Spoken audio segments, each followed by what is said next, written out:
আসবো স্যার। আরে এসো এসো মানিক চাঁদ। স্যার আপনি আমাদের ডেকেছেন? হ্যাঁ, তোমাদের জন্য একটা ভালো খবর আছে। ভালো খবর? হ্যাঁ কি স্যার? তোমাদের ভালো চাল চলনের জন্য সরকার তোমাদের শাস্তি কিছুটা মুকুব করেছে। আজ তোমাদের মুক্তি। স্যার এই জীবনে প্রথম শুনলাম যে আমাদের চাল চলন নাকি ভালো। অ্যাকচুয়ালি স্যার আমার চালটা ভালো, ওর চলনটা ভালো, শুধু একটু পেটে পড়লেই স্যার পাটা একটু। কি হচ্ছে এসব, কি হচ্ছে? না স্যার আমাদের দুর্ভাগ্য স্যার, ওই বাইরের লোকেরা আমাদের খারাপ বলে ভেতরে ঢুকিয়ে দেয়, আর ভেতরের লোকেরা আমরা ভালো বলে বাইরে বার করে দেয়।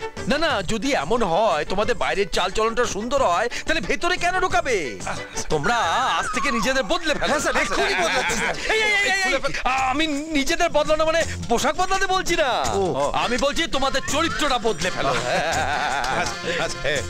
আমরা কথা দিচ্ছি আমরা একদম বদলে ফেল, মানে ধরাই পড়বো না।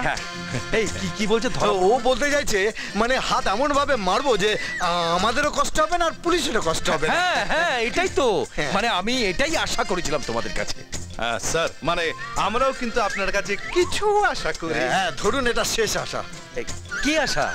আপনি যদি আমাদের বাড়ি যাওয়ার ভাড়াটা দিয়ে দেন। হ্যাঁ নিশ্চয়ই নিশ্চয়ই, তোমরা নতুন জীবন শুরু করতে চলেছো, আমি তো নিশ্চয়ই তোমাদের সাহায্য করব।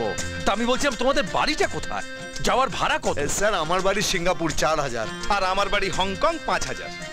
হংকং সিঙ্গাপুর টোটাল 9000 টাকা স্যার। স্যার 9টা বড় পাত্তি দিয়ে দিন, আমরা দেশান্তরী হয়ে যাই। কি হচ্ছে আমার সঙ্গে? না স্যার একটু যাওয়াটা বেশি হয়ে গেছে, আপনি যদি 9টা ছোট পাত্তি দেন তাহলে এখান থেকে আমরা হেঁটে দিল্লি যাব, আর দিল্লি থেকে সাইকেলে হংকং। হেঁটে দিল্লি? হ্যাঁ স্যার। সাইকেলে হংকং, সিঙ্গাপুর, টাকা 1 2 3 হেঁটে দিল্লি, তারপর সাইকেলে Singapore. Hey! Doppelketten! Help them!